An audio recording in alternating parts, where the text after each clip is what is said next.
કરીએ તો સોમવતી જે અમાસ છે તેનો પણ પર્વની ખાસ શ્રી સોમનાથ મહાદેવના ચરણોમાં હજારો ભાવિકો ઉમટી પડ્યા છે। વહેલી સવારથી જ ભાવિ ભક્તોમાં લાંબી કતારો જોવા મળી રહી છે। લાંબી કતારોમાં તેઓ ઊભા હતા। શ્રાવણ મહિનો અને તેમાં પણ ખાસ સોમવારે અને ત્યારે શિવ ભક્તોમાં ખૂબ જ ખાસ દિવસથી માનવામાં આવે છે। શિવ ભક્તો ખાસ બિલીપત્ર દૂધ ચડાવી ભગવાન શિવની પૂજા કરતા હોય છે। ત્યારે ખાસ આજે વાત કરીએ કે શ્રાવણ મહિનાનો અંતિમ સોમવાર જ્યારે છે ત્યારે સોમનાથમાં સવારે વહેલી જ કહી શકાય સવારે વહેલા જ સમયથી ભક્તોની લાંબી કતારો જોવા મળી રહી છે।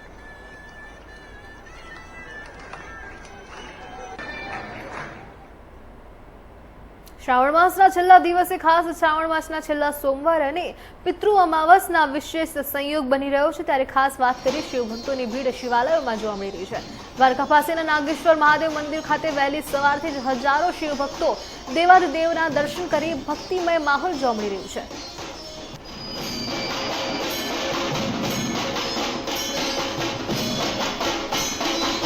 જય નાગેશ્વર। મારું નામ પૂજારી મહેશ ભારતી વૈરાગી છે। દ્વાદશ જ્યોતિર્લિંગ એટલે કે ભારતમાં 12 જ્યોતિર્લિંગ છે, તેમાંથી 2 ગુજરાતમાં છે। ફર્સ્ટ નંબર ઉપર સોમનાથ અને 8મા નંબર ઉપર નાગેશ્વર દારૂકા બની। અહીંયા દારૂક નામના દૈત્ય હતો, એ બધાને હેરાન પરેશાન કરતો હતો।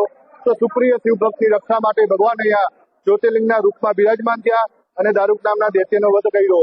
ખાસ કરીને મહાશિવરાત્રી અને શ્રાવણ માસમાં ખાસ કરવાનું મહત્વ હોય છે।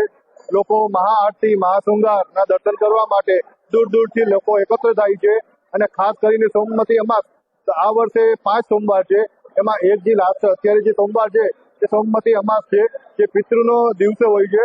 એટલે લોકો દૂર દૂરથી દર્શન કરવા માટે અને ભગવાનને જલાભિષેક દર્શન કરી ધન્યતા અનુભવે છે। જય નાગેશ્વર।